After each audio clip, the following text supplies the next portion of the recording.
Welcome to So Smart Tarot. It's Mr. Renew. And man, do I got a story for you. So let me get this space cleansed out a little bit, and then we'll get going. Growing on this beat, hell yeah. Just doing me, hell yeah, I am. Just making sure that I see I am. So I stand stronger than I ever thought I could, I am. Just making sure I see any which way that nigga choose to be. With his voice and singing, just doing what I can for yeah. For sure on his yeah, oh yeah. Any which way. Coming through smooth, getting paid. Got a new shorty on the lease. Coming through smooth on his beat. Actually, I'm just doing me with this new short top. Alright. So, I really, to be frank, I've been needing a spark. And I've been getting really upset with myself. Like, I've been wanting to, I guess, but like, I'm just sick of part of me that continues to continue to ignore the totality of myself, right? That wants to do what the fuck we trying to do.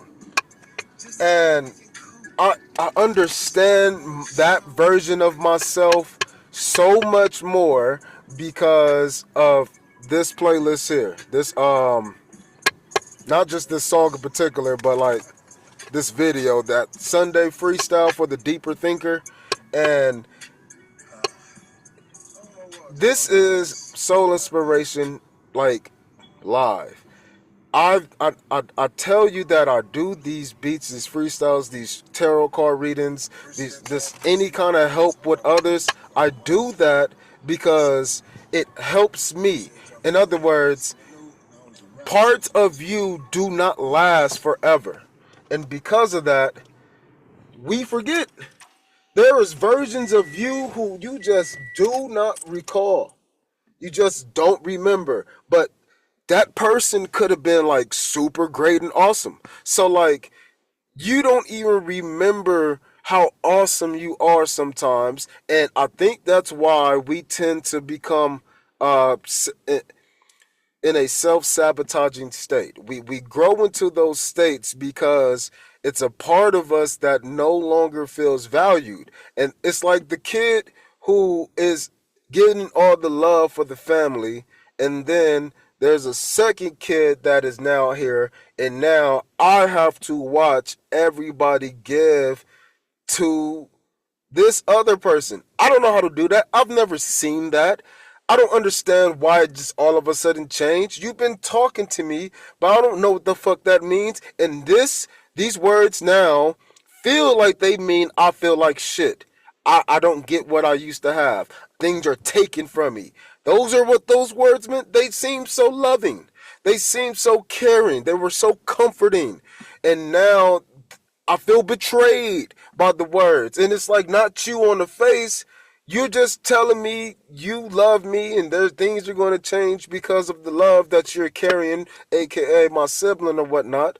And you don't have that understanding. So I think that is the start of that energy of what we call self-sabotage. And I don't think it's self-sabotage. I think it's really rebellion. And I think that explaining it this way is the understanding of what I'm going to be presenting and understanding as I started telling you this story. The reason why I feel like I don't do shit is because I haven't valued certain things. I don't value teaching. I don't. But I do. And so where does that stem from? Well, it's the mistrust of people who have control and ability to make changes and don't. It's the people who we watch become just like their parents, screaming at the same shit, yelling the same things, acting the same ways, doing the same talks. It's us being able to see people go from one side to the other. We just watch a swoop, like a bloop, a switch.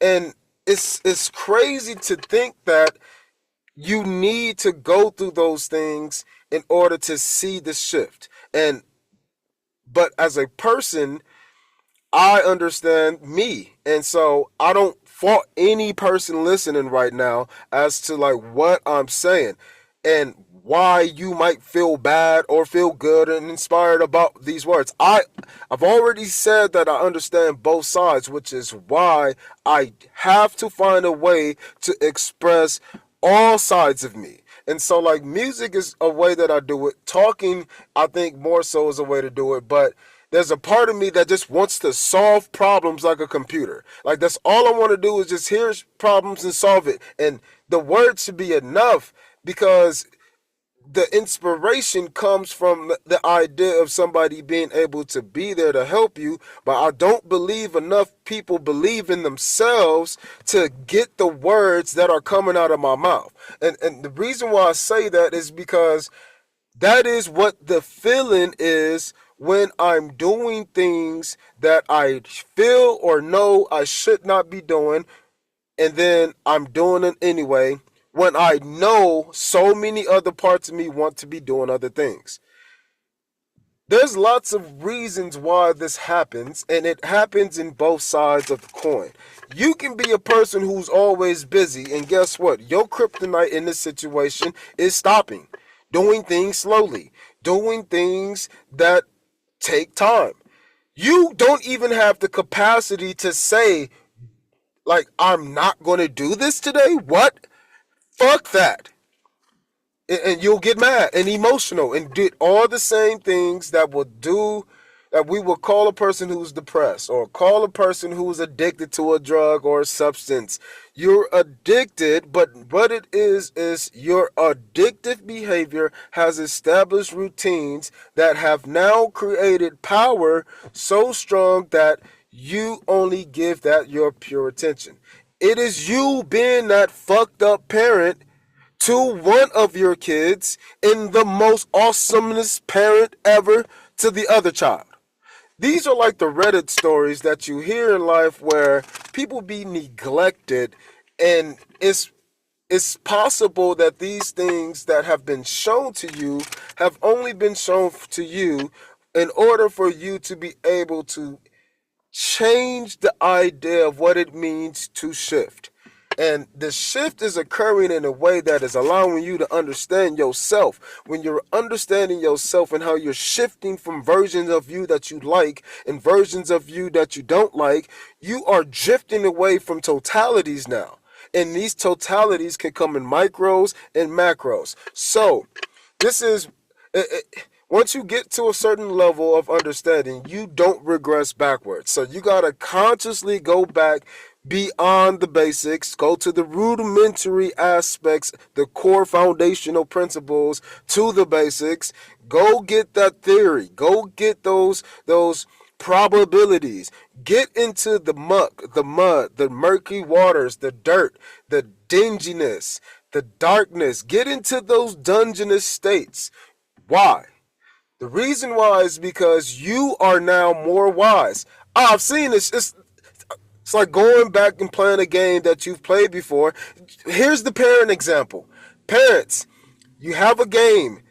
Dads, right? Dads, you know how to play Modern Warfare. Your kid doesn't. You put them on Modern Warfare and you play and you kicking their ass. The kid is mad. Same thing in the classroom. If you are having a kid kick another kid's ass and there's a difference in age, the little kid gets mad. It's always that initial response. It's anger. I don't care who you are. The first initial response is anger. So once you can become older, aka revisit the game in a later date, revisit the dungeon, the darkness, the dinginess, the dirtiness, the all the adjectives that I've said before. Phrasals, really, because some of those are mixed together as nouns too. States of beings is what they are. But when I go back the next time, if I lose, I don't just initially get mad anymore if this is not my first rodeo, right? If I've done this song and dance already, going through these loops, I get mad the first time, but the second time, I don't even get even yet. You got to understand the progression or the development, the being in the present moment. And there's always 8 stages to this. But how you see your stages varies. So then you got to add 3 more different lenses, and now you got the 12 aspects of the zodiac. But these are just stages of development before, after, and the conscious moment of the development. Those are the extra 3. Those are those 3 superiors. Those things that lock you into your triangle. But it is not a triangle. It is a quadrilateral. It's a fourth. So you can have a pyramid, but the pyramid sits down on something. And it doesn't matter what it is, because guess what? The pyramid itself is made from a square. So what does that mean? That means you have a base. You're always sitting on top of something. This is what we call a prepositional phrase. So now, since you've returned to these old things in your mind, you have now gotten on top of some of the aspects. So now when you play your dad in Modern Warfare and he shoots and kills you, you can say, oh, it's because of A, B, C, or D. And the reason why you can say that now is because in the previous experiences, one was A, another was B, another was C, another was D, and eventually you start saying, oh, I can put A and D together because I lost the same way. How do I not do this? Oh, I'll use my bow and arrow next time. Oh, I'll use my pistol next time. Oh, I'll use my shotgun instead of the AR. I have an understanding of why I lost over here now, because I have multiple types of losses. Notice I said types. This is why it's important to change up the adjective and descriptors, because of how we're expressing these things through space. Just like notes across a song. As the notes are being played across time, the only differences are the positions of the same sound. But as I change the position of the same sound, the frequency is altered based upon the relationship between that space. Is it the first beat or is it the 16th bar? Where am I in this point of measurement? This is what we call rhythm. These rhythmics or these routines, these are the foundational aspects to the basics. So, why am I channeling this energy right now? Because this is what this is. I'm channeling this information to help you understand how you can shift through time within the spaces of your mind by allowing your energies to dictate parts of you. You must become aware of the moment that you're presently exploring. That means you must dissociate from your dissociation. That means you must disconnect from the means of why you're disconnecting. You may not know why you disconnect. You don't know why you're scrolling. But you know you're doing what? Scrolling. And there's a part of you that's saying, man, you just scrolling. There's a part of you observing that knows the other part of you needs some support.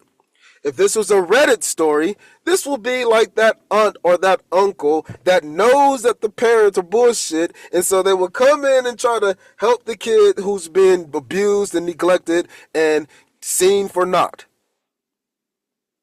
Look at these stories as opportunities to see not only how to help yourself, but how to help parts of you that don't want to help themselves. What do you do? This is one of the major reasons why I dislike being in the education system, but I value education. But it's what people have, but then it's what people shun away. So what I tend to do is I tend to see the middle child issue across the world.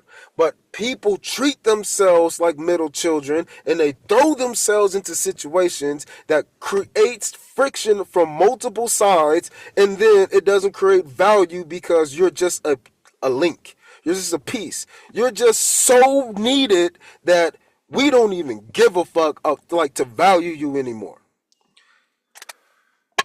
These are the parts of you that want to self-sabotage you. It's not self-sabotaging me.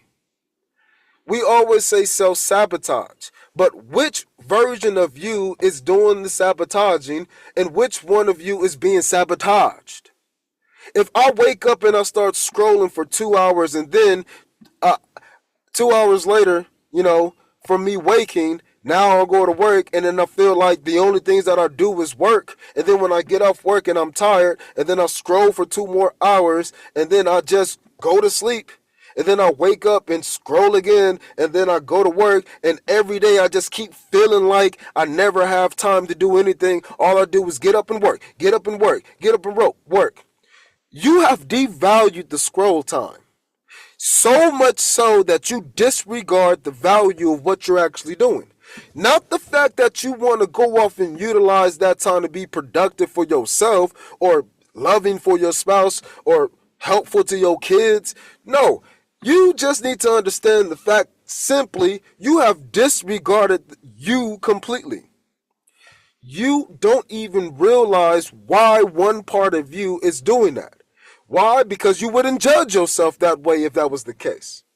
So what you need to do is start to appreciate the fact that you're doing it and dissociate from that. Instead of just being eyes who is so close to your kid you can't figure out the problem, take a step back and ask the uncle, ask the teacher, ask the counselor, ask them and say, hey, let's look at this shit together. I see a dog. What the fuck do you see? Oh, bro, I see a big ass kitty cat. What the fuck? How the hell do you see a kitty cat? Tell me what you see. This is the parent talking to the teacher or the uncle. Tell me what you see. How do you see this cloud as a kitty cat?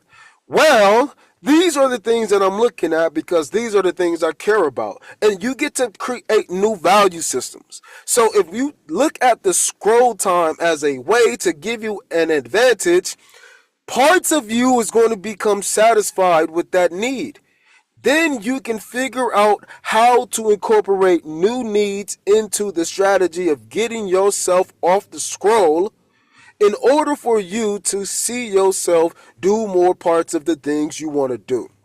Build a bigger cycle where things are more in sync instead of things operating hastily in their own micro spaces.